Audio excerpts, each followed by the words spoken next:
அவருடைய குறைபாடுகளை சுத்திகரிக்கும்படியாக நீர் வந்திருக்கிறதற்காக நன்றி, நீர் எழுந்திருக்கிறதற்காக நன்றி, நீர் அசைவாடுகிறதற்காக நன்றி. ஆண்டவரை நான் விசுவாசிக்கிறேன். ஹalleluya. சோ இந்த பரிசுத்த ஆவியானவர் உங்களுக்குள்ளாக அதை செயல்படுத்தி கொண்டிருக்கிறார். நான் கடந்த நாட்கள்ல வாசித்துக் கொண்டிருந்தோம். பரிசுத்த ஆவியானவர் இருதயங்களை சுத்திகரிக்கிறவர், இருதயத்துக்குள் இருக்கிற காரியங்களை சுத்திகரித்து நம்மை புடமிடுகிறவர் என்று சொல்லி நம்ம வாசிச்சோம். அதற்கு ஆதாரமாக மல்கியா தீர்க்கதரிசன புஸ்தகம் 2ஆம் அதிகாரம் வாசிக்கலாமா? 3ஆம் அதிகாரம் 2வது வசனமும் 3வது வசனமும் யாராவது ஒரு சத்தம் மைக்கில் வாசிச்சீங்கன்னா பரவாயில்ல. மல்கியா தீர்க்கதரிசன புஸ்தகம் 3ஆம் அதிகாரம் 2-3 வசனங்கள். ஆனாலும் அவர் வரும் நாளை சகிப்பவன் யார்? அவர் வெளிப்படுகையில் நினைப்பவன் யார்? அவன் புடமிடுகிறவனுடைய அக்கினியைப் போலவும் மன்னாருடைய சௌகாரத்தைப் போலவும் இருப்பார். அவர் உட்கார்ந்து வெள்ளியை புடமிட்டு சுத்திகரித்துக் கொண்டிருப்பார். அவர் லேவியின் புத்திரரை சுத்திகரித்து அவர்கள் கர்த்தருடையவர்களாய் இருக்கும்படிக்கும் நீதியான காணிக்கையை செலுத்தும்படிக்கும் அவர்களை பொன்னைப் போலவும் வெள்ளியைப் போலவும் புடமிடுவார். இங்க இந்த மல்கியா தீர்க்கதரிசன புஸ்தகத்துல நம்ம வாசிச்ச அந்த வசனத்துல பாத்தீங்கன்னா லேவியர்களை அவர் புடமிடுகிறார். ஆசாரிய ஊழியம் செய்யும்படி அழைக்கப்பட்ட தேவ ஜனத்தை அவர் புடமிடுகிறார். அவர் புடமிடுவதற்கு இந்த இடத்துல புடமிடுகையில் புடமிடுகிறவனுடைய அக்கினியை போல பரிசுத்த ஆவியானவர் அவர் சுட்டெரிக்கிற அக்கினியா இருக்கும்போது லேவியர்களை பிரித்தெடுக்கும்படி அழைப்பை பெற்ற தரிசனம் பெற்ற உங்களுக்குள்ளாக இருக்கிற தேவனுடைய அந்த தரிசனத்தையும் அழைப்பையும் வெளியே கொண்டு வந்து உங்களை பயன்படுத்த வேண்டும் என்று சொல்லி உங்களை புடமிடுகிறவனுடைய அக்கினியாய் பரிசுத்த ஆவியானவர் புடமிட போகிறார். ஹalleluya. இந்த புடமிடுகிறவனுடைய அக்கினி எப்படி அம்மா வெள்ளியை புடமிடுவது போல, பொன்னை புடமிடுவது போல இவர் புடமிட போகிறார். எத்தனை பேர் விட்டு கொடுக்க போறீங்க? ஆண்டவரே, ஒரு வெள்ளியை போல ஒரு பொன்னை போல என்னை புடமிட்டு சுத்த பொன்னா என்னை விளங்க செய்ய போவதற்காக நன்றி. அப்போ புடமிட வேண்டும் என்று சொல்லி தேவன் தீர்மானித்திருக்கிறார். நேற்றைக்கு கூட நம்ம தியானிச்சு கொண்டிருந்தோம். புடமிடும் போது ஒரு மனுஷனுடைய ஆவி, ஆத்மா, சரீரத்தை அவர் புடமிட வேண்டும். இந்த பொன்னை குறித்து நம்ம பார்க்கும்போது நமக்கு நிழலாட்டமாய் நம்முடைய ஆவிக்குரிய வாழ்க்கையினுடைய சாயலாய் கொடுக்கப்பட்ட பழைய ஏற்பாட்டுல ஆசரிப்பு கூடாரத்துல 3 பகுதியாக இருந்தது. ஒன்று பிராகாரம், பரிசுத்த ஸ்தலம், மகா பரிசுத்த ஸ்தலம். அந்த மகா பரிசுத்த ஸ்தலத்திற்குள்ளாக உடன்படிக்கை பெட்டி இருந்தது. அந்த உடன்படிக்கை பெட்டி இருக்கிற இடம் மகா பரிசுத்த ஸ்தலம். யாரும் உள்ள போக முடியாது. பிரதான ஆசாரியர் மட்டும்தான் வருஷத்துக்கு ஒரு முறை தான் உள்ள போக முடியும். அதிலும் நிறைய சடங்காச்சாரங்கள் இருக்கிறது, சுத்திகரிப்புகள் இருக்கிறது. தன்னுடைய பாவத்திற்காக, ஜனங்களுடைய பாவத்திற்காக பிராயச்சித்தம் செய்யாமல் மகா பரிசுத்த ஸ்தலத்துக்குள்ள உள்ள போக முடியாது. ஏனென்றால் அந்த இடத்துல தேவ மகிமை, அந்த ஷெக்கினா மகிமை இறங்கி இருக்கிற ஒரு இடம். ஹalleluya. அந்த மகா பரிசுத்த ஸ்தலம் தான் நம்முடைய ஆவியை குறிக்கிறது, நம்முடைய உள்ளான மனுஷனை குறிக்கிறது. நம்முடைய ஆவியில தேவ பிரசன்னம் இருக்க வேண்டும். தேவன் நம்முடைய ஆவியோடு கனெக்ட் ஆயிருக்கிறாரு. பழைய ஏற்பாட்டில் அது நிழல், இது நிஜமா இருக்கிறது நமக்குள்ள. அந்த நிழலே அவ்வளவு சீரியஸ் சொன்னா நிஜமா இருக்கிற உங்களுக்குள்ள இருக்கிற மகா பரிசுத்த ஸ்தலம் தான் உங்களுடைய ஆவி. அங்க தேவன் உங்களோட தொடர்பு கொள்கிறவராய் இருக்கிறார். தேவ மகிமை உங்க ஆவிக்குள்ள இறங்கும். தேவ பிரசன்னம் அந்த இடத்துல இறங்கி இருக்கும். அதனால அந்த ஆவியில ஒரு புடமிடுதல் நடக்க வேண்டும் என்று சொல்லி தேவன் விரும்புகிறார். ஹalleluya. வேகமாக வாசிக்கலாம் சில வசனங்களை.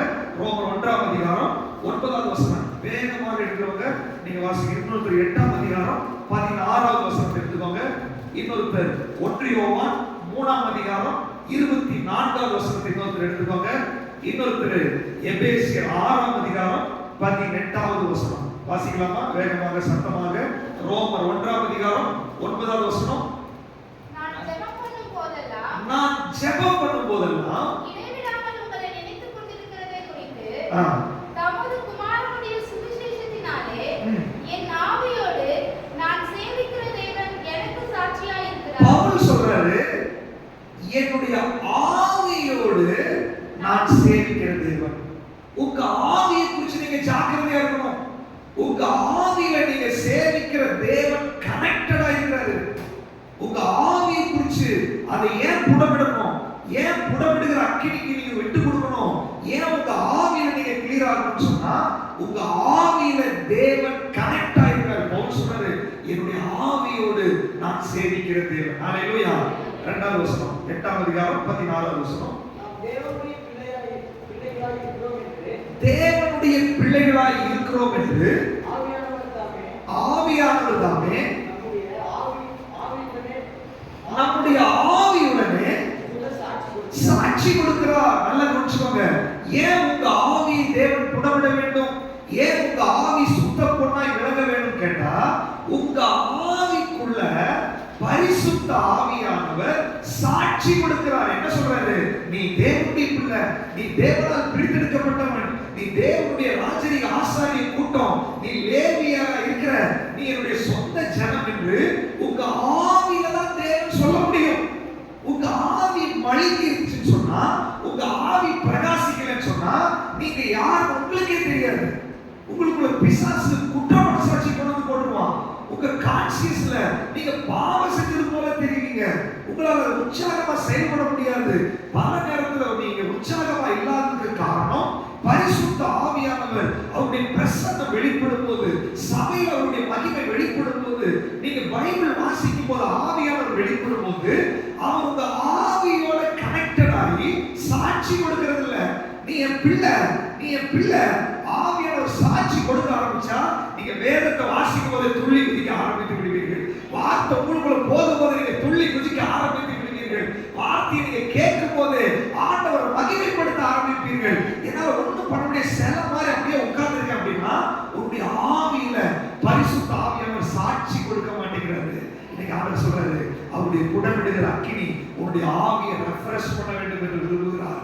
ஆவியில் இருக்கிற கழிவுகளை எடுக்க வேண்டும். அது மகா பரிசுத்த ஸ்தலம், அது சீக்ரெட் பிளேஸ், அது ரொம்ப முக்கியமான இடம். உங்க ஆவியை இந்த 21 நாளும் ஆண்டவர் புடமிட்டு பரிசுத்தப்படுத்தி ஒரு சின்ன வசனம் வந்தாலே துள்ளி குதிக்கிற மாதிரி ஆவியில கனெக்ட் ஆக போற எத்தனை பேருடைய ஆசை?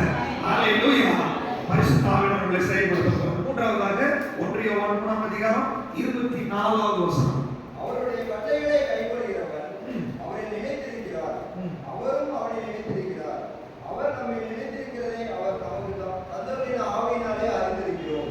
அவர் எனக்குள்ள இருக்கிறாரு, எனக்குள்ள நிலைச்சிருக்கிறாரு, இயேசு எனக்குள்ளதான் இருக்கிறாரு. கான்ஃபிடென்ட்டா ஒருத்தர் எப்ப சொல்ல முடியும்னா ஆவியில தான் நீங்க சொல்ல முடியும். நீங்க ஆவியில உணர்ந்து தான் சொல்ல முடியும்.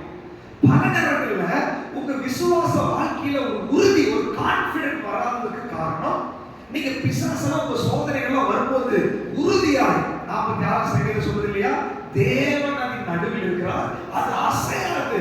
அதிகாலமே தேவன் அதற்கு சகாயம் பண்ணுவார். பிரச்சனைகள், போராட்டங்கள், புயல் காட்சிகள் வரும்போது ஏன் அசைக்கப்படுது தெரியுமா? அவர் உங்களுக்கு உள்ள இருக்கிறார் என்ற ஆணித்தரமான ஒரு நம்பிக்கை இல்லை. அப்போ உங்க ஆவி ஃப்ரீயா இருக்கும்போது, உங்க ஆவி புடமிடப்பட்டிருக்கும் போது, உங்க ஆவி தெளிவா இருக்கும்போது அவர் உங்களுக்குள்ள இருக்கிறத அந்த ஆவியில நீங்கள் அறிந்து கொள்கிறீர்கள். ஹalleluya. இயேசு உங்களுக்குள்ள இருக்கிறத நீங்க புரிஞ்சுக்கணும்னாலே உங்க ஆவி தெளிவா இருக்கணும். உங்க ஆவியில கழிவு இருந்துச்சுன்னா, எப்படி கண்ணாடியில அழுக்கு இருந்துச்சுன்னா என்னோட முகம் தெரியாதோ, அது மாதிரி உங்க ஆவியில கழிவு இருந்தால், உங்க ஆவியில பாவம் இருந்தால், உங்க ஆவியில பிரச்சனை இருந்துச்சுன்னு சொன்னா உங்களுக்குள்ள இயேசு இருப்பதே உங்களுக்கு தெரியாது. உங்களுக்குள்ள இயேசு வாசம் பண்ணுவது உங்களுக்கு தெரியாது. அதனால இந்த ஆவியானவர் 21 நாளும் உங்க ஆவியில் ஒரு விடுதலை கொடுக்கும்படி, ஆவியில் ஒரு புடமிடுதலை செய்யும்படி உங்களை பரிபூர்ணமாய் ஒப்பு கொடுக்க வேண்டும். ஹalleluya. எத்தனை பேர் வேணும்னு சொல்லி விரும்புறீங்க? ஹalleluya. ஹalleluya. வாசிக்கலாம். எபேசியர் 6ஆம் அதிகாரம் 18ஆம் வசனம். எந்த சமயத்திலும் சகல விதமான வேண்டுதலோடும் ஆவியினாலே ஜெபம் பண்ண வேண்டும். நான் ஜெபிக்கிறதுல ஆவியில ஜெபம் பண்ணுகிற ஒரு விஷயம் இருக்கிறது, ஆவியில நிறைஞ்சு ஜெபிக்கிற விஷயம் இருக்குது, அந்நிய பாஷையில ஜெபிக்கிற விஷயம் இருக்குது. என்னால ஆவியில நிறையவே முடியல, ஆவியில ஜெபிக்கவே முடியலன்னு சொன்னா எப்படி ஆவிக்குரிய மண்டலத்துல நீங்க யுத்தம் பண்ண முடியும்? எபேசியர் 6 சொல்லுது, மாம்சத்தோட ரத்தத்தோட நம்ம போராட முடியாது, துரைத்தனங்களோடையும் அதிகாரங்களோடையும் வான மண்டலங்களில் இருக்கிற பொல்லாத ஆவியின் சேனைகளோடையும் உங்களுக்கு போராட்டம் உண்டு. எப்படி அந்த போராட்டத்தை போராடுவீங்க? ரோமர் 8ஆம் அதிகாரம் சொல்லுகிறது, மாம்சத்தின்படி நடவாமல் ஆவியின்படி நடக்குது. மாம்சம் ஆவி, மாம்சம் ஆவி. சோ நீங்க ஆவியில ஜெபம் பண்ணாதான் உங்களை சுத்தி இருக்கிற போராட்டத்தை முறியடிக்க முடியும். பல போராட்டத்தை முறியடிக்க முடியாததுக்கு காரணம் மாம்சத்திலேயே போராடுறீங்க. ஆண்டவரே, என் வீட்டுக்காரர் சரியில்லை, வேலை சரியில்லை, குழந்தைங்க பிரச்சனை, சரீரத்துல பலவீனம், பணம் இல்ல, வேலை இல்ல, எல்லாம் மாம்சத்திலேயே டீல் பண்றீங்க. இன்னைக்கு ஆவியானவர் சொல்றாரு, நீ இந்த பிரச்சனையே பார்த்து பிரச்சனைகிட்டே நீ பேசிட்டு இருக்கிற. ஆனா ஆண்டவர் விரும்புகிறாரு, நீ பிரச்சனைக்கு பின்னாடி இருக்கிற ஆவிக்குரிய மண்டலத்தில் இருக்கிற பிசாசினுடைய வல்லமையோட நீ யுத்தம் பண்ணணும். அதனுடைய மாம்சத்துல பண்ண முடியாது. உன்னுடைய ஆவி அலர்ட்டா இருக்கும்போது, உன்னுடைய ஆவியில நீ விண்ணப்பம் பண்ணும்போது அந்தகார மண்டலங்களை உடைக்கக்கூடிய ஆவிக்குரிய மண்டலம் உனக்குள்ள திறக்கப்பட ஆரம்பிக்கும். ஹல்லேலூயா. பல நேரங்களில் அந்த ஆவிக்குரிய மண்டலம் மழுங்கி கிடக்கிறதுனால பிசாசுக்கு எதிராக நீ போராட முடியல, சோர்வுகளை ஜெயிக்க முடியல, சத்துருவை ஜெயிக்க முடியல. ஆனால் ஆவியானவர் சொல்றாரு, இந்த 21 நாளும் உங்களை புடமிட்டு ஆண்டவர் உங்க ஆவியில அனலாக்க போகிறார். ஹல்லேலூயா. ஹல்லேலூயா. எத்தனை பேர் விரும்புறீங்க? என் ஆவி அனலாக்க போறதுக்காய் ஸ்தோத்திரம். என் ஆவியில விடுதலை வர போறதுக்காய் ஸ்தோத்திரம். பிசாசே, இந்த சீக்கிரம் தெரியாம நான் தவிச்சிட்டு இருந்தேன். என்னுடைய ஆவி கட்டமைக்கப்படுகிறது, என்னுடைய ஆவி கட்டமைக்கப்படுகிறது. நான் ஆவியில ஜெபிக்க போகிறேன், ஆவியில விண்ணப்பம் பண்ண போகிறேன், ஆவியில யுத்தம் பண்ண போகிறேன், ஆவியில ஜெயிக்க போகிறேன்.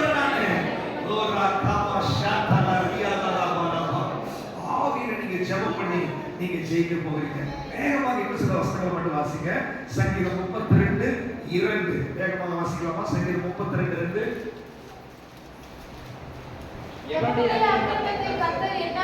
எவனுடைய அக்கிரமத்தை கர்த்தர் எண்ணாதிருக்கிறாரோ, எவனுடைய ஆவியில் கபடம் இல்லாதிருக்கிறதோ, எவனுடைய ஆவியில கபடம் இல்லாதிருக்கிறதோ அவன் பாக்கியவான்.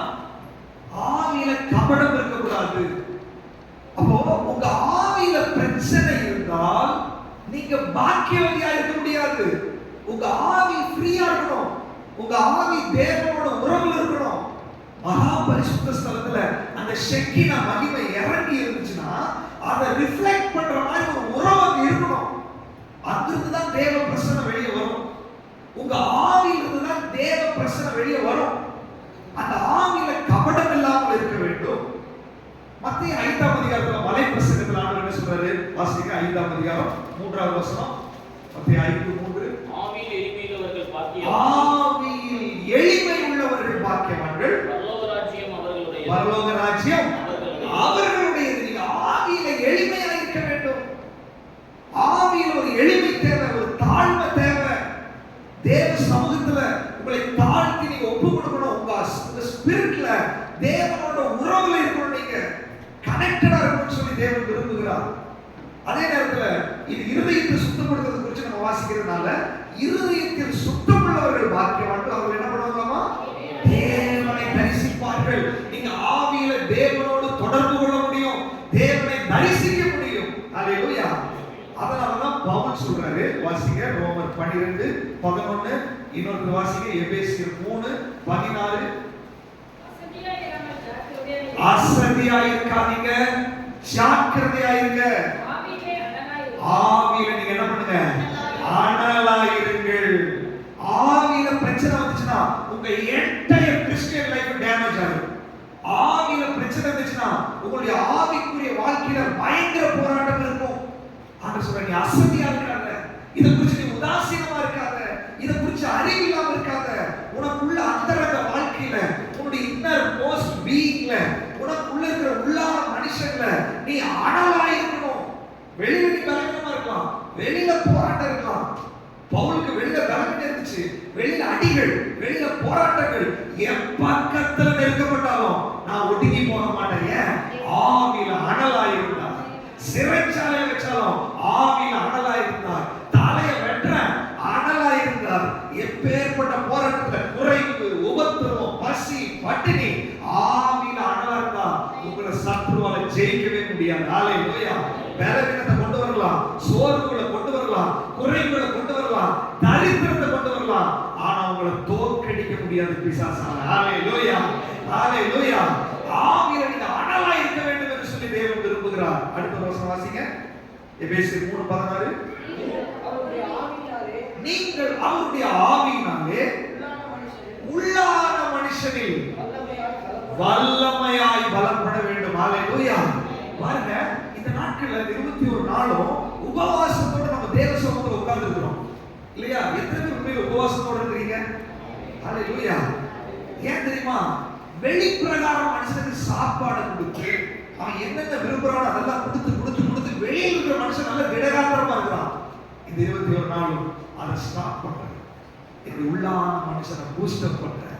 என்னுடைய உள்ளான மனுஷனுக்கு ஜெபம், வேத வாசிப்பு, ஆவிக்குரிய அனுபவம். இந்த 21 நாள்ல உங்க உள்ளான மனுஷன் வல்லமையாய் பலப்பட போகிறார். ஹalleluya. உள்ளான மனுஷனுக்குள்ள பவர் அதிகமாக போகிறது. நான் சொல்றேன், உண்மையே தேவ சமூகத்தில் 21 நாளும் உண்மையாய் பரிசுத்த ஆவியானவர் உங்க உள்ளான மனுஷனை நீங்க விட்டு கொடுத்தா 21 நாள் முடியும் போது உங்களுடைய ஆவிக்குரிய மண்டலமே வேற லெவல்ல மாற போகிறது. இங்க இருக்கிற அநேக ஊழியக்காரங்களா மாற போறீங்க. ஆன்லைன்ல கேட்கிற அநேகருடைய வாழ்க்கையில மாறு ரூபம் உண்டாக போகிறது. உங்களுக்குள்ள வரங்கள் வெளிப்பட ஆரம்பிக்க போகிறது. உங்களுக்குள்ள வல்லமை வெளிப்பட ஆரம்பிக்க போகிறது. யோவான் 7ஆம் அதிகாரம் 37, 38, 39ல வாசிக்க வேண்டாம். அதனாலதான் சொல்றாரு, என்னை விசுவாசிக்கிறவனுடைய உள்ளத்திலிருந்து, இன்னர் மோஸ்ட் பீயிங்ல, இன்னொரு டிரான்ஸ்லேஷன் உங்களுடைய ஹார்ட்ல இருந்து ஜீவ தண்ணி உள்ள நதிகள் புறப்பட்டு ஓட ஆரம்பிக்கும். ஹalleluya. உங்க ஆவியில நீங்க அனலா இருக்கும்போது, உங்க ஆவியில நீங்க எளிமையா இருக்கும்போது, ஆவியில விடுதலையோட இருக்கும்போது, உங்க ஆவியில ஆவியானவர் சாட்சி கொடுத்து கொண்டே இருக்கும்போது, உங்க ஆவியில பரிசுத்த ஆவியானவர் இயேசு உங்களுக்குள்ள இருக்கிறார் இருக்கிறார் இருக்கிறார் என்று 24 மணி நேரம் அவர் பேசிக்கொண்டே இருக்கும்போது, உங்க ஆவி கொதி நிலையில் அப்படியே உங்க ஆவி அப்படியே அனல் மூட்டப்பட்டே இருக்கும். இந்த ஆவி அனல் மூட்டப்படும் போது அடுத்தது ஃப்ளோ ஆகி வெளியே புறப்பட ஆரம்பித்து விடும். ஹalleluya. இந்த 21 நாள் நமக்கு இருக்கிற ஆவி முதல் நாள் இருந்து அது அனல் மூட்டப்பட்டு கொண்டிருக்கிறது. அது கொதி நிலைக்கு வந்து கொண்டிருக்கிறது. இதுவரை தளர்ந்து போய் ஒடுங்கி போய் தளர்ந்து போய் உங்களுக்குள்ள ஆவிக்குரிய மனசை செத்து கிடந்தவனை இயேசு தொட ஆரம்பித்து விட்டார். அவன் 4 நாளாய் நாரி கிடந்தா கூட கல்லறைக்கு வெளியே நின்று இயேசு சொன்னாரு, லாசருவே வெளியே வா. உனக்குள்ள இருக்கிற உள்ளான மனுஷனை வெளியே அழைக்கிறார். உனக்குள்ள இருக்கிற ஆவிக்குரிய மண்டலத்தை வெளியே கொண்டு வருகிறார். அவன் அனல் மூட்டப்படுகிறான். இனி பிசாசால தடுக்க முடியாது. நீ உள்ளான மனுஷனை பலன் அடையும் போது உனக்குள்ள ஜீவ தண்ணீருள்ள நதிகள் ஓட ஆரம்பிக்கும். நீ அக்கினியா இருக்கும்போது அக்கினி புறப்பட ஆரம்பிக்கும். நீ ஜெபிக்கும் போது அக்கினி, நீ நடக்கும் போது அக்கினி, நீ கட்டளை கொடுக்கும் போது பரலோகம் இறங்கி வர ஆரம்பிக்கும். எத்தனை பேர் விசுவாசிகள் நடக்க போகுது சொல்லுங்க, வாயில திறந்து சொல்லுங்க. இந்த 21 நாளும் என்னுடைய உள்ளான மனுஷனுக்குள்ள ஒரு புதிய பலன் உண்டாகிறது. எனக்குள்ள ஜீவ நதி ஓட ஆரம்பிக்க போகிறது. எனக்குள்ள நதி புறப்பட சொல்லுங்க, வாயில திறந்து அறிக்கை பண்ணுங்க. ஓ, ஆவியானவர் சாட்சி கொடுக்கிறார். ஆவியானவர் சாட்சி கொடுக்கிறார். ஆவியானவர் சாட்சி கொடுக்கிறார். நீ வாயில அறிக்கை பண்ணத பரலோகம் கன்ஃபார்ம் பண்ணுகிறது. எவைகளை கட்டுகிறாயோ அது பரலோகத்தில் கட்டப்படும். எவைகளை கட்ட அவிழ்க்கிறாயோ அது பரலோகத்தில் கட்ட அவிழ்க்கப்படுகிறது. நீ கட்ட அவிழ்க்கும் பொழுது ஆண்டவரே, என்னுடைய உள்ளான மனுஷனுக்கு புதிய பலன் உண்டாகிறது. என்னுடைய உள்ளான மனுஷன் வல்லமையாய் பலப்படுகிறார். என்னுடைய உள்ளான மனுஷனுக்குள்ள அதிகாரம் இருக்கிறது. என்னுடைய உள்ளான மனுஷனுக்குள்ள நீர் இருக்கிறீர். என்னுடைய உள்ளான மனுஷன் உங்களோட கனெக்டடா இருக்கிறாரே. நான் விசுவாசிக்கிறேன், நான் விசுவாசிக்கிறேன். ஓ, பரிசுத்த ஆவியானவர் கட்டவிழ்க்கிறாரு, கட்டவிழ்க்கிறாரு. உனக்குள்ள இருக்கிற அதிகாரத்தை கட்டவிழ்க்கிறாரு. உனக்குள்ள இருக்கிற வல்லமையை கட்டவிழ்க்கிறாரு. இவ்வளவு நாள் உனக்குள்ள இருக்கிறது நீ தெரியாம இருந்த. உன்னுடைய பவர் என்னன்னு உனக்கு தெரியல. உன்னுடைய அபிஷேகம் என்னன்னு உனக்கு தெரியல. உனக்குள்ள இருக்கிற வல்லமை உனக்கு தெரியல. உனக்குள்ள இருக்கிற மகிமை உனக்கு தெரியல.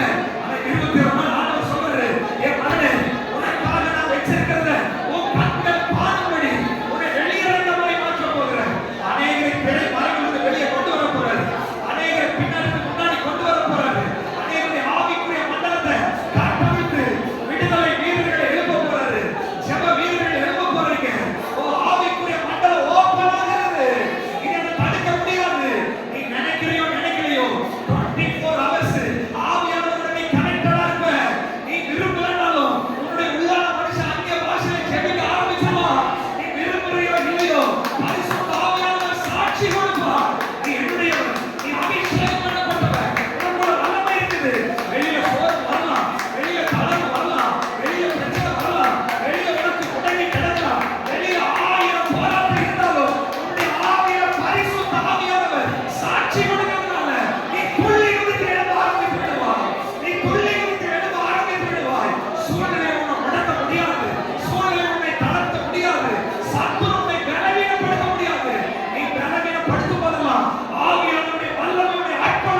பல நேரங்களில உங்களை சோர்வடைய பண்ணிட்டு இருக்காங்கல்ல, ஆவியானவர் சொல்றார், உன்னோட ஆவியை கட்டமைத்து விட்டாலே உன்னோட லெவல் மாற ஆரம்பிக்கிறது. ஹalleluya.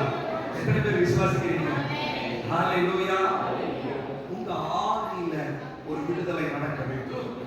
அப்போ ஆசரிப்பு கூடாரத்துல நம்முடைய உள்ளான மனுஷனாகிய ஆவியை குறிக்கிற ஒரு அடையாளம் தான் மகா பரிசுத்த ஸ்தலம்.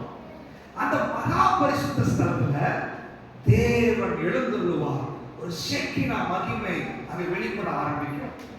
அந்த மகா பரிசுத்த ஸ்தலத்துக்குள்ள உடன்படிக்கை பெட்டி இருக்கிறது.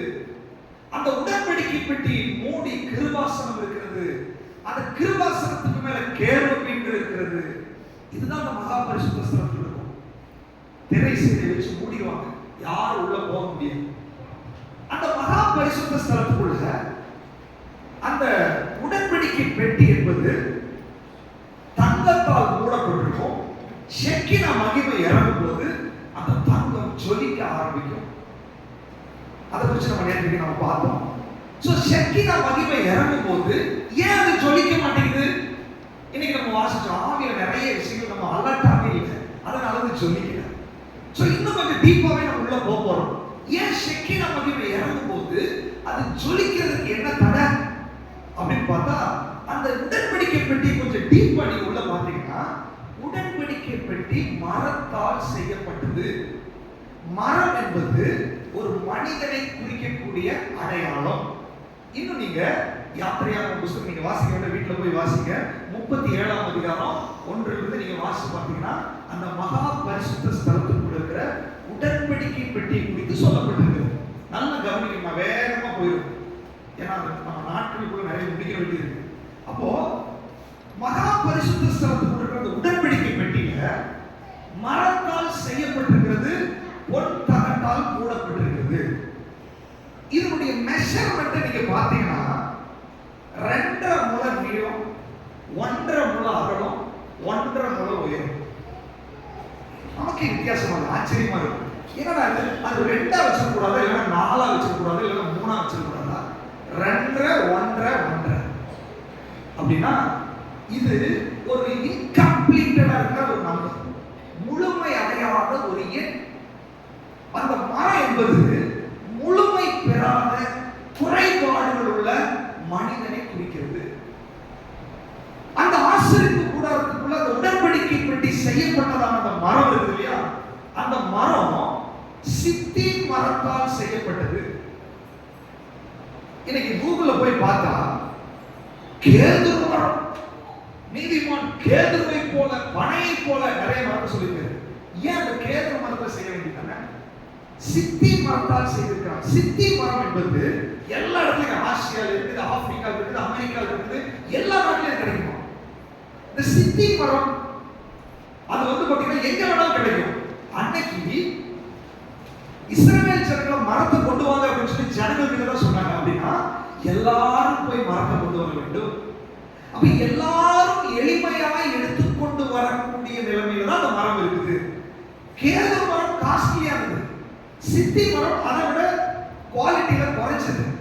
அப்போ அந்த சித்தி மரம் எல்லா இடத்துலயும் இருக்கிறது, எல்லா ஜனங்களுடைய ரெப்ரசன்டேட்டிவா அதை குறிக்கிறது. அதே நேரத்துல இந்த சித்தி மரம் அதனுடைய குவாலிட்டி கம்மியா இருக்கிறது, மனிதனுடைய நிலைமையை அது பண்ணுது, குறிக்கிறது. சோ இப்படிதான் அதுக்குள்ள அந்த ஆசரிப்பு கூடாரத்துல அந்த சிஸ்டம் இருக்குது. இப்போ இந்த ஆசரிப்பு கூடாரத்துல இந்த மரம் இப்படி செஞ்சு அதுக்கப்புறம் தான் பொருத்த கட்டால் மூடணும். இந்த மரத்தை செய்யறது 4 ஸ்டெப் அதை பிரிக்கணும். ஏன் இந்த 4 ஸ்டெப்பை பிரிக்கிறோம்னா, பொன் தகட்டால் மூடி ஷெக்கினா மகிமை இறங்கி அந்த மகிமை ஏன் வெளிப்படலன்னு நம்ம பேசுறோம். ஆனா ஷெக்கினா மகிமைக்கு முன்னாடி நம்முடைய ரட்சிப்பை நம்ம சுய பரிசோதனை பண்ணணும். நம்முடைய ரட்சிப்பின் அனுபவம், நீங்க மறுபடியும் பிறந்திருக்கீங்களா, உங்களுக்குள்ள ஆண்டவர் இருக்கிறாரானே செக் பண்ணுறதுக்காக இந்த மரத்தினுடைய அந்த ப்ராசஸ் ஒரு 4 ப்ராசஸா நம்ம பிரிக்கிறோம். முதலாவது மோசே சொல்றாரு ஜனங்கள் கிட்ட, இந்த மரத்தை கொண்டு வா. மரம் எங்க இருக்கும்? காட்டுக்குள்ள இருக்கும். எல்லாரும் காட்டுக்குள்ள போய் என்ன பண்ணிருப்பாங்க? மரத்தை கொண்டு வருவாங்க. அப்போ முதலாவது மரத்தை வெட்டி அதை கொண்டு வர வேண்டும். இப்ப பாருங்க, மரத்தை வெட்டி கொண்டு வர்றது அப்படின்னா, இப்போ உங்களை போய் ஒரு மரத்தை வெட்டி கொண்டு வாங்கன்றோம், என்ன பண்ணுவீங்க?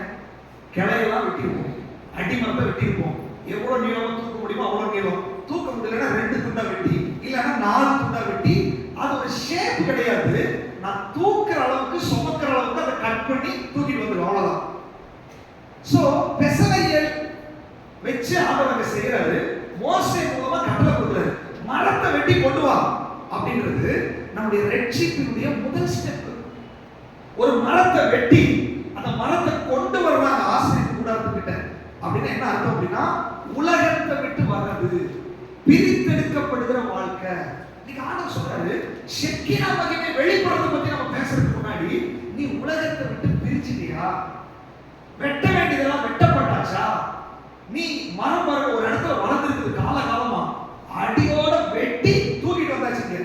ஆண்டவர் சொல்றாரு, நீ காலகாலமா ஒரு இடத்துல இருந்திருப்ப, நீ பல நாட்கள் ஒரு பாவத்தில் இருந்திருக்கலாம், உங்களுடைய ஜென்மம் ஒரு இடத்துல இருந்திருக்கலாம். ஆண்டவர் சொல்றாரு, தாயின் கருவில உருவாகிறதுக்கு முன்னாடி உன்னை வேறு வச்சிருக்கிறேன், நீ வா, நீ தான் வரணும், மரத்தை கொண்டு வரணும் சொல்றான். வெட்டி அந்த மரத்தை தூக்கிட்டு வந்துட்டாங்க. இன்னைக்கு ஆண்டவர் கேட்கிறாரு, நீங்க வெட்ட வேண்டியதெல்லாம் வெட்டிட்டீங்களா? நீங்க உங்களுடைய ஒரிஜினல் பிளேஸ்ங்கிறது இடம் மாறிட்டீங்களா? ஆபிரகாம் இனத்தையும் ஜனத்தையும் விட்டு நான் காண்பிக்கும் தேசத்துக்கு போ, உண்மையிலேயே போயிருக்கீங்களா? பரிசுத்த ஆவியானவர் நீங்க சுய பரிசோதனை பண்றது. ஷெக்கினா மகிமை இரண்டாவது, முதல்ல நீ வேறு பிரிச்சிருக்கிறாயா? இன்னும் உலகத்தை விட்டு வந்திருக்கிறாயா?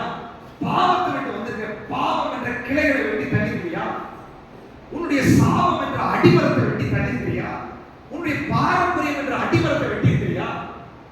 சோ ஆண்டவர் இன்னைக்கு கேட்கிறாரு, ஷெக்கினா மகிமை இரண்டாவது, முதல்ல வெட்ட வேண்டியது வெட்டப்பட வேண்டும். இன்னைக்கு 21 நாள் பரிசுத்த ஆவியானவர் உங்க ஆவியோடு கூட பேசுகிறார், உனக்காக ரத்தத்தை சிந்திக்கிறார். உன் வாழ்க்கையில நீ விடாத காரியங்களை இன்னைக்கு பரிசுத்த ஆவியானவர் உங்களோடு பேசுவார்னு சொன்னா, ஆண்டவரே நான் மரத்தை வெட்டிட்டு வர சொல்றது மாதிரி இன்னைக்கு வெட்டுற ஆண்டவர், அடியோட கிளைய வெட்டுற ஆண்டவர், எதா இருந்தாலும் பரவாயில்ல ஆண்டவரே, எப்பேற்பட்ட உறவா இருந்தாலும் பரவாயில்ல, எனக்கு ஜீவனை கொடுத்த நீங்க தான் முக்கியம் அப்படின்னு சொல்லி நீங்க ஒப்பு கொடுக்கிறவர்கள் மேல அந்த உடன்படிக்கை அக்கினி இறங்கி வரும், அந்த ஷெக்கினா மகிமை இறங்கி வரும். நீங்க சொல்லிக்க ஆரம்பித்து விடுவீர்கள். ஹalleluya. இப்போ மரத்தை வெட்டி கொண்டு வந்துட்டாரு, பெசலையில் எல்லாத்தையும் ரெடி பண்ற ஞானத்தை பெசலையிலுக்கு கொடுத்துட்டாரு. இப்போ மரத்தை வெட்டி கொண்டு வந்ததுக்கு அப்புறம் அங்க ஆசரிப்பு கூடாரத்துடைய வேலை நடந்துட்டு இருக்கும்போது மரத்தை கொண்டு வந்து யார் கையில ஹேண்ட் ஓவர் பண்ணணும்? மோசே கிட்ட வேலை செய்யறது யாரு? பெசலையில் இல்லையா? அவங்க கையில ஹேண்ட் ஓவர் பண்ணணும். அதுக்கப்புறம் கொண்டு வந்தவன் என்ன பண்ணணும்? போயிருந்து பேச, அவ்வளவுதான் அவங்க வேலை. பெசலையில் என்ன பண்றாரு? இவன் மேல வெட்டிட்டான், கீழே வெட்டிட்டான், லென்த் கூட வெட்டிட்டான், அதெல்லாம் பண்ணிட்டான். ஆனாலும் மரம் ஒரு ஷேப் இல்லாம தான் இருக்கும். பெசலையில் என்ன பண்றதுங்களா? கரெக்ட் டைமென்ஷன்ல ஷேப் பண்ணுகிறான், அதை உருவாக்குகிறார். இன்னைக்கு ஆண்டவர் சொல்றாரு, நீ வெட்ட வேண்டியது உங்க வேலை, செதுக்க வேண்டியது சபையோட வேலை. ஹalleluya. ஆண்டவர் உங்களை கொண்டு சபை, நீங்க ரட்சிக்கப்பட்டு உங்களை கொண்டு சபையை கொண்டு போறாரு, ஒரு ஊழியக்காரத்துக்கு கீழே வைக்கிறாரு, சத்தியத்துக்கு கீழே வைக்கிறாரு. எதுக்கு தெரியுமா? நீ வெட்டி கொண்டு போட்டுரு, அதுக்கப்புறம் உனக்கு அதிகாரம் கிடையாது, அதுக்கப்புறம் உனக்கு அந்த அதிகாரம் கிடையாது. சபை என்பது செதுக்கி எடுக்க வேண்டியது. ஒருவேளை 10 மீட்டர் லென்த்தா இருக்கலாம், தேவையான 5 மீட்டர் இருக்கலாம், 5 மீட்டர் வெட்டி தள்ளியே ஆக வேண்டும். செதுக்க வேண்டியது செதுக்கணும், செதுக்கிறதுக்கு நீங்க விட்டு கொடுக்கணும். நீங்க ஆண்டவர் சொல்றாரு, ஷெக்கினா மகிமை வெளிப்படாததற்கும் அபிஷேகம் வெளிப்படாததற்கும் தேவனை பயன்படுத்த முடியாததற்கும் இரண்டாவது காரணம், சபையில செதுக்கும் போது நீ முரண்டு பிடிக்கிற, சபைக்கு எதிர்த்து நிற்கிறார், ஊழியக்காரர்களை மனசுக்குள்ள நீ பயக்கிற, ஊழியக்காரர்களோட அட்டாச்மெண்ட்ல இல்ல. பெசலையில ஆண்டவர் ஆடை பண்ணியிருக்கிறாரு, மோசேயை ஆண்டவர் ஏற்படுத்தி இருக்கிறாரு. நீ கொண்டு போட்டு அதுக்கப்புறம் நீ வாய் பேசக்கூடாது. சபைக்கு வந்தா சபையுடைய சட்டத்துக்கு கீழ்ப்படியணும், வசனத்துடைய சட்டத்துக்கு கீழ்ப்படியணும். நீ மோசேக்கு எதிர்த்து மிரியாமுடைய நெத்தியில குஷ்டம் வந்து விட்டது, ஆரோனுக்கு எதிர்த்து நின்னாங்க, ஆசரிப்பு கூடத்துக்கு வாசல பூமி பிளந்து கோராகி கூட்டம் உள்ள போயிடுச்சு. தேவ பிள்ளைகளுக்கு விரோதமாய் பேசாதிருங்கள், சபைக்கு விரோதமாய் முறுமுறுக்காதிருங்கள், ஊழியர்களுக்கு விரோதமாய் பேசாதிருங்கள்.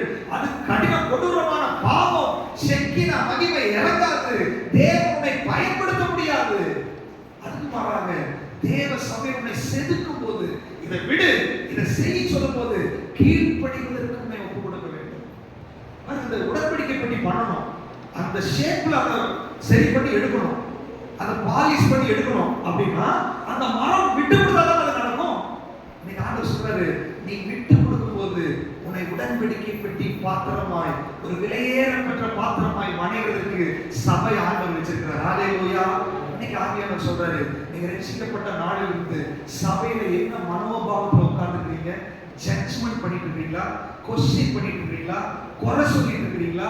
அல்லது உங்க இஷ்டத்துக்கு தான் நான் இருப்பேன், என்ன சத்தியத்தை கேட்டாலும் என் ஸ்டைல தான் நான் போவேன், எனக்குன்னு ஒரு உபதேசம் இருக்குது. இன்னைக்கு ஆவியானவர் சொல்றாரு, செதுக்கும்படி நீ பெசலையை விட்டு கொடு. இன்னைக்கு பரிசுத்த ஆவியானவர் இங்க வந்திருக்கிறாரு, அவர் குடம்பெடுக்கிறவருடைய அக்கினியாய் வந்திருக்கிறாரு.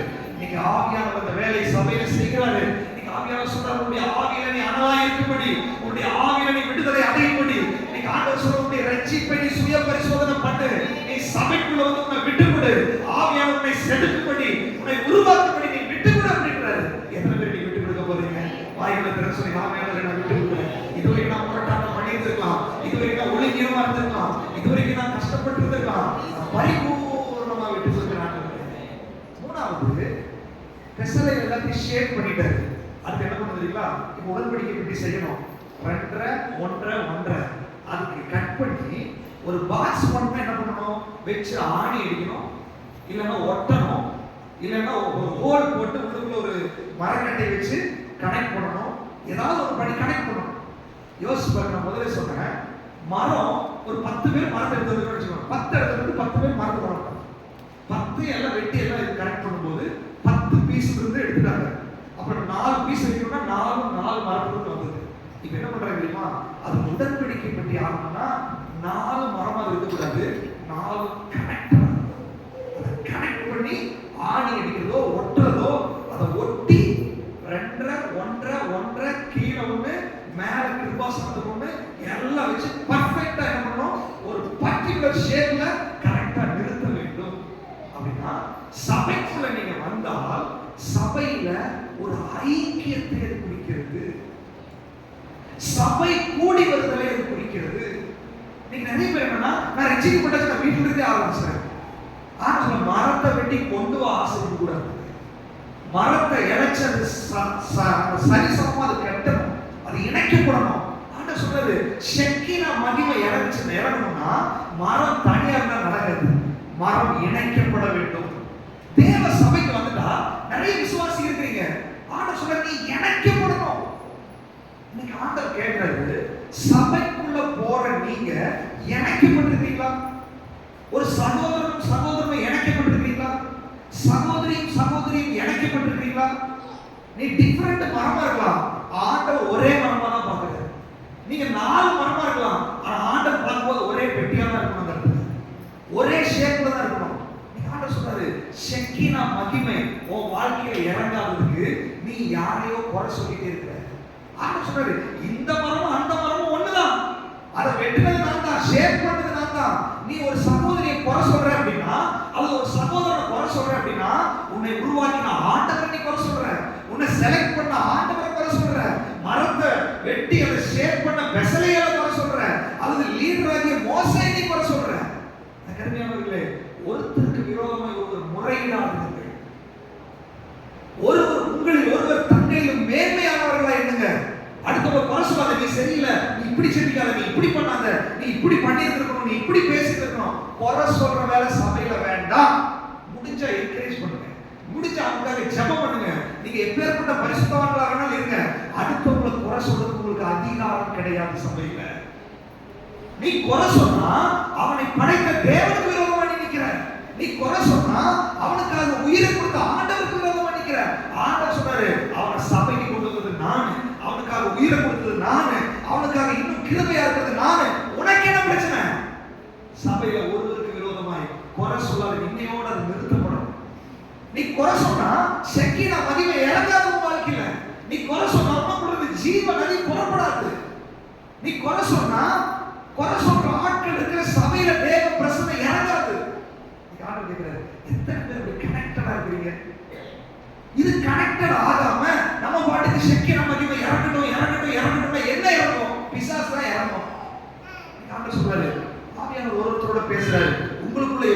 பேசுறது எனக்கு தெரியாது, ஆனா ஆவியானவர் 21 நாள் பேசுவாருன்னு நான் விசுவாசிக்கிறேன். நம்மள என்ன விஷயத்தை நீ சரிப்படுத்து ஆண்டவர் உணர்த்துறாரோ அது ஆவியானவரே பேசினார் என்று சொல்லி இன்னைக்கு திறந்த மனதோட என் சகோதரனுக்கு விரோதமா நான் பேச மாட்டேன், அவர் மனசுக்குள்ள கசப்பை வச்சிருக்க மாட்டேன், யாருக்கு ஈகோ பார்க்க மாட்டேன், போட்டி பொறாமை இருக்க மாட்டேன். ஆண்டவர் நான் சபையில இருக்கிறதுக்காக நான் பிரைஸ் பண்ணுவேன். என்னை இந்த சபையில அங்கமா வச்சிருக்கீங்களே, என்ன செலக்ட் பண்ணீங்களே, என்ன நினைச்சு நான் துதிச்சு சபையில ஒரு அங்கமா இருக்கிறதுக்கு நான் ஒப்பு கொடுக்குறேன். நீங்க ஒப்பு கொடுத்தா ஷெக்கினா மகிமை இறங்கலாம். எத்தனை பேர் அதை செய்ய போறீங்க? சொல்லுங்க, ஆண்டவரே நான் ஒருத்தர் விரோதமா ஒருத்தர் முறையிட மாட்டேன் ஆண்டவரே, ஆண்டவரே எங்களை விட மற்றவங்களை மேன்மையா நான் நினைக்க போறேன் ஆண்டவரே, எனக்கு நீ உதவி செய்யுங்க ஆண்டவரே. ஹalleluya. அப்புறம் பாருங்க, அந்த ஷேப் எல்லாம் கரெக்டா வந்த உடனே பொன் தகட்டால் அதை மூட வேண்டும். எபேசியர் 4ஆம் அதிகாரத்துல வாசிங்கன்னா, முந்தின நடக்கக்கூடிய மோசம் போக்கு இச்சைகளாலே கெட்டு போகிற பழைய மனுஷன் நீங்க களைந்து போட்டு மெய்யான நீதியிலும் பரிசுத்தத்திலும் உண்டான தேவ சாயலை நீங்க தரித்துக் கொள்ளுங்கள். பொன் தகட்டால் மூடப்படுங்க. அப்ப சபையில ஒரு விசுவாசி வந்தா சித்தி மரம் தெரியுமா, பொன் தகடு தெரியுமா? சொல்லுங்க. மரமே இல்லைங்க, மரத்தை மூடியாச்சு. நீங்க ஆண்டவர் சொல்றாரு, உன்னை ஆண்டவர் மூடி விட்டார் என்ற, உன்னை மறைத்து விட்டார், அவருடைய மகிமையால் மூடி இருக்கிறாரு, உங்களை ரட்சிச்சிருக்கிறாரு. நான் புதிய மனுஷனை நான் தரிச்சு கொள்ளுங்கள் சொல்லிட்டு அவர் பண்ணல, தரித்து கொள்ளுங்கள் என்று பவுல் சொல்றாரு. அப்படின்னா நீங்க சபைக்கு வரும்போது, நீங்க ரட்சிக்கப்பட்ட அனுபவத்தில் இருக்கும்போது புதிய மனுஷனை தரித்துக் கொள்வதற்கு நீங்க பிரயாசப்பட வேண்டும். அனுதினமும் பழைய மனுஷனை களையணும். பழைய பேச்சு, பழைய சுபாவம், பழைய எண்ணங்கள் இதெல்லாம் நீங்க களைந்து போட்டு புதிய மனுஷனை நீங்க தரித்து கொண்டால் ஷெக்கினா மகிமை இறங்க ஆரம்பிக்கும். ஹalleluya. நினைக்கிற மரத்துல மகிமை ரிஃப்ளெக்ட் ஆகுமா, பொண்ணுல மகிமை ரிஃப்ளெக்ட் ஆகுமா? அப்போ நீங்க புதிய மனுஷனை தரிக்காம சபைக்கு வந்தா, புதிய மனுஷனை தரிக்காம நீங்க ஜெபம் பண்ணா மகிமை வெளிப்படாது. உங்க பேச்சு, நடவடிக்கை, சுபாவத்துல புதிய மனுஷன் வெளிப்பட வேண்டும் என்று சொல்லி ஆண்டவர் விரும்புகிறார். எனக்கு அருமையானவர்களே, அந்த புதிய மனுஷனை நம்ம தெரிஞ்சுக்கணும். இப்ப பாருங்க, ஆசைப்பு கூடாரத்துல ஃபுல்லா பொண்ணாயிடுச்சு. சுத்தி இருக்கிற மரங்கள்லாம் அந்த பலகை எல்லாம் பொண்ணு, உள்ள ஃபுல்லா பொண்ணா இருக்கு. எங்கேயுமே மரத்தை பார்க்க முடியாது. நீங்க ஆண்டவர் சொல்றாரு, உன்னுடைய ஆவியில எங்கேயுமே மரம் தெரியக்கூடாது, உன்னுடைய ஆவியில எங்கேயுமே கழிவு தெரியக்கூடாது, உன்னுடைய ஆவியில எங்குமே குற்றம் காணப்படக்கூடாது. அப்படி ஒரு உத்தரவாதம் உனக்கு அப்படி ஒரு சமாதானம் இருந்துச்சுன்னா இன்னைக்கு இந்த ஷெக்கினா மகிமை மேல இறங்கி வர ஆரம்பிக்கும். அந்த மகிமை வெளிப்பட ஆரம்பிக்கும். இப்போ எல்லாமே ரெடி பண்ணியாச்சு. ரெடி பண்ணாலும் ஷெக்கினா மகிமை வர்றதுக்கு கழிவெல்லாம் தடையா இருக்குது, அழுக்கு தடையா இருக்குது. எல்லாம் தியானிச்சோம். இத்தனை கரெக்டா இருந்துச்சு, எல்லாமே ஷேப் எல்லாம் கரெக்டாகி தகுதெல்லாம் போட்டு முடி புதிய மனுஷனை தரிச்சாச்சு. மறுபடியும் ஏன் மகிமை வெளிப்படல? எல்லாமே ஓகே தானே, இதெல்லாம் விட்டுட்டு அதெல்லாம் விட்டுட்டு எல்லாமே விட்டுட்டேன், மறுபடியும் மகிமை வெளிப்பட மாட்டேங்குது. நிறைய பேருக்கு பிரச்சனை, ரட்சிப்புல பிரச்சனை. இந்த நாளை நீங்க சரி பண்ணா போதும். மறுபடியும் நான் அபிஷேகம் பெற்றிருக்கிறேன், ஆவியில் அழகா இருக்கிற புதிய மனுஷனை தரிச்சிருக்கிறேன், ஆனா மகிமை இறங்க மாட்டேங்குது, அபிஷேகம் வெளிப்பட மாட்டேங்குது அப்படின்னு கேட்டா ரொம்ப கவனமா கவனிச்சுக்கோங்க. இந்த மரத்துக்கு மேல தகுடு போட்டு மூடுறதுக்கு தங்கம் எப்படி கிடைக்கும்? தகுட கிடைக்குமா? எப்படி கிடைக்கும்? தங்கம் ஒரு கட்டியாக வெட்டி எடுக்கணும். முதல்ல இந்த தங்கம் பொன் என்பது இயேசு கிறிஸ்துவை குறிக்கிறது, தேவ மகிமையை குறிக்கிறது. அப்போ இந்த மரத்தை மூடுபடியாய் வெட்டி எடுக்கப்பட்டால் எங்க? பரலோகத்தினுடைய மகிமைகளில் இருந்து அவர் வெட்டப்பட்டு அங்கிருந்து எடுக்கப்பட்டு இந்த பூமிக்கு அனுப்பப்பட்டார் இயேசு கிறிஸ்து. அடுத்தது அந்த தங்கம் அப்படியே போட்டு மோல்டு பண்ண முடியாது, அதை உருக்க வேண்டும், அதை அடிக்க வேண்டும், அதை வந்து தகுடுல சுத்தி வச்சு அடிக்கணும், அதை உருக்கி ஊற்றப்பட வேண்டும். ஒரு தங்கத்தை எப்படியெல்லாம் உருக்குனா அதை ஒரு பலகையை மோல்டு பண்ண முடியுமோ அந்த அளவுக்கு உருக்கி எடுக்கப்பட்டது போல இயேசு சிலுவையில உருக்கப்பட்டார். எஸ்ஐயா 53ஆம் அதிகாரத்துல நீங்க வாசி பார்த்தீங்கன்னா, நாம் அவரை பார்க்கத்தக்க ரூபம் அவருக்கு இல்லாது இருந்தது, 1000களிலும் 10,000களிலும் சிறந்தவர், சாரோனின் ரோஜா பள்ளத்தாக்கின் லீலி அவர் பார்க்கும்போது அந்த கேரணிந்து அழகற்று தொங்கினார். அவர் அவ்வளவு விளக்கரையும் செலுத்திதான் இந்த மரத்தை மூடி வைத்திருக்கிறார். இருக்கிறத விசுவாசிக்கிறீங்க? ஹalleluya. இப்ப விஷயம் என்னன்னா, என்ன ஓகே மறுபடியும் ஷெக்கினா மகிமை வர மாட்டேங்குது அப்படின்னு கேட்டா, ரோமர் 1:21 சொல்லுது. நீங்க வாசிக்க வேண்டாம், வீட்டுல போய் வாசிச்சுக்கோங்க. ரோமர் 1:21 அவர்கள் தேவனை மகிமைப்படுத்தாமலும் ஸ்தோத்திரியாமலும் இருந்ததுனால சிந்தனைகளினாலே வீணரானார்கள். உணர்வில்லாத அவருடைய இருதயம் இருளடைந்தது. பாத்தீங்களா? அப்போ எல்லாம் ரெடி, எல்லாம் கொண்டகட்டால் கூடப்பட்டாச்சு, அபிஷேகம் பெற்றாச்சு, ஆவி நிறைஞ்சாச்சு, புதிய மனுஷனை சரிச்சாச்சு, வெள்ளசாலை கட்டியாச்சு, எல்லாமே பர்ஃபெக்ட்டா இருக்கிறேன், சபைக்கு வந்துட்டேன், பட் மகிமை வெளிப்பட மாட்டேங்குது அப்படின்னா ஆண்டவர் சொல்றாரு, நீ மகிமை வெளிப்படணும்னா உனக்காக ரத்தம் சிந்தின விலைக்கரையும் செலுத்தின அந்த ஆண்டவரை நீ மகிமைப்படுத்த வேண்டும். அவருக்கு நீ நன்றி சொல்ல ஸ்தோத்திரியாமலும் மகிமைப்படுத்தாமலும் இருக்கிறது. அது ஆராதனை குறிக்கிறது. எப்படி அவர் மகிமைப்படுத்த முடியும்? வசனம் வாசிக்கலன்னா சத்தியம் தெரியாது, சத்தியம் தெரியலன்னா நீ அவரை மகிமைப்படுத்த முடியாது. நீ ஜெபிக்கிறது தான், ஜெபத்தின் மூலமா தான் நன்றி செலுத்த முடியும், ஜெபத்தின் மூலமா தான் ஸ்தோத்திரம் பண்ண முடியும். அப்படின்னு என்ன அர்த்தம்? அனுதின வேத வாசிப்பு, அனுதின ஜெபம், அனுதினம் தேவனை ஆராதிக்கிறது, அனுதினம் தேவனுக்கு மகிமை. அப்பா, என பாவத்திலிருந்து மீட்டு கொண்டீங்களே, என்னுடைய அக்கிரமத்தை மன்னிச்சீங்களே, எனக்காக அடிக்கப்பட்டீங்களே, நன்றி நன்றி நன்றி நன்றி. நீ மகிமைப்படுத்தி ஸ்தோத்திரம் பண்ண ஆரம்பித்தால் ஷெக்கினா மகிமை இறங்கி வர ஆரம்பிக்கும். ஆனால் மகிமைப்படுத்தவும் இல்லை, ஸ்தோத்திரிக்கவும் இல்லை அப்படின்னா உணர்வே இருக்காது. பாத்தீங்களா? நிறைய பேருக்கு உணர்வே இருக்காது. இங்க பயங்கரமா அபிஷேகம் பண்ணோம், அப்படியே சில மாதிரி உட்கார்ந்து இருப்பாங்க. பயங்கர ஆவிக்குரிய வார்த்தை போதும், இங்க பிரசங்கம் பண்ற எங்களுக்கு தான் தெரியும் உள்ள போகுதா இல்லையா சொல்லி அசைவே இருக்காது. காரணம் என்ன தெரியுமா? நீ மகிமைப்படுத்தல, ஸ்தோத்திரிக்கல, உனக்காக ஜீவனை கொடுத்த இயேசுவை நீ அலட்சியப்படுத்துகிறாய். நீ தேவ சபையில அவருக்கு முக்கியத்துவம் கொடுக்கல, அவரை உயர்த்தல, அவர்தான் உன்னுடைய நாயகர் இரட்சகர் என்று சொல்லி உன் வாயில நீ அறிக்கை பண்ண மாட்டேங்கிற. அதனால என்னாச்சு தெரியுமா? ஆட்டோமேட்டிக்கா உணர்வு போயிடுச்சு, ஆட்டோமேட்டிக்கா இருள் வந்துருச்சு, அந்த பொன் தகடு மங்கலாயிட்டே இருக்குது. நீ மகிமைப்படுத்தாம ஆராதிக்காம சபைக்கு வர்றதில்லை, ஜெபம் பண்றதில்லை, வேதத்தை கையில் எடுக்கிறதில்லை, நாள் கூட என்ன ஆயிடுச்சு அப்படின்னா மங்கி போயிடுச்சு. ஷெக்கினா மகிமை ரிஃப்ளெக்ட் ஆக மாட்டேங்குது. மங்கி போனதுக்கு அப்புறம் ரோமர் 1:21 இருந்து கடைசி வரைக்கும் வீட்ல போய் கோடு போட்டு ஒன்னொன்னா வாசிச்சு பாருங்க. பரிசுத்த ஆவியானவர் உங்களோட பேசுவாரு. ஷெக்கினா மகிமை வெளிப்படாததுக்கு அந்த லிஸ்ட்ல இருக்கிற ஏதோ ஒரு பாவம் உனக்குள்ள இருக்கிறது. திறந்த மனதோட கூட ஆண்டவரே உம்முடைய புடமிடுகிற அக்கினி அந்த பாவங்களை சுட்டெரிச்சு எனக்கு உணர்வை கொடுத்து அந்த ஷெக்கினா மகிமை வெளிப்படுவதற்கு என பரிபூர்ணமா ஒப்பு கொடுக்கிற ஆண்டவரை சொல்லி நீங்க ஒப்பு கொடுத்தா உங்களுக்கு கொடுத்த ஜீவ தண்ணீர்ல நதி புறப்பட ஆரம்பிக்கும். எத்தனை பேர் நீங்க ஒப்பு கொடுக்க போறீங்க? எல்லாரும் வாயில திறந்த ஆண்டவரை நோக்கி பார்க்கலாமா? ஹalleluya. எல்லாரும் வாயில திறந்த, நேரம் கம்மியா தான் இருக்கு, வாயில திறந்து சொல்லுங்க, ஆண்டவரே என்னுடைய வாழ்க்கையை நான் மகிமைப்படுத்தல, நான் ஸ்தோத்திரிக்கல, ஆண்டவர் உணர்வில்லாத இருள் அடைஞ்சு கிடக்குது, அந்த ஷெக்கினா மகிமை வெளிப்பட மாட்டேங்கிறாங்க. எனக்கு பரிபூர்ணமா ஒப்பு கொடுக்குறேன். இயேசுவின் நாமத்தினால் ஆண்டவர் பார்க்கிறாரு. யாரெல்லாம் ஒப்பு கொடுக்கிறீங்களோ இன்றைக்கு ஒரு மகிமை இறங்கி வர ஆரம்பிக்கும். ஆசீர்வாத கூடாரத்துடைய மகா பரிசுத்த ஸ்தலத்துல இறங்கி வந்த ஷெக்கினா மகிமை இன்னைக்கு இயேசுவின் நாமத்தில் இறங்கி வருகிறது. இயேசுவின் நாமத்தில் இறங்கி வருகிறது. இயேசுவின் நாமத்தில் இறங்கி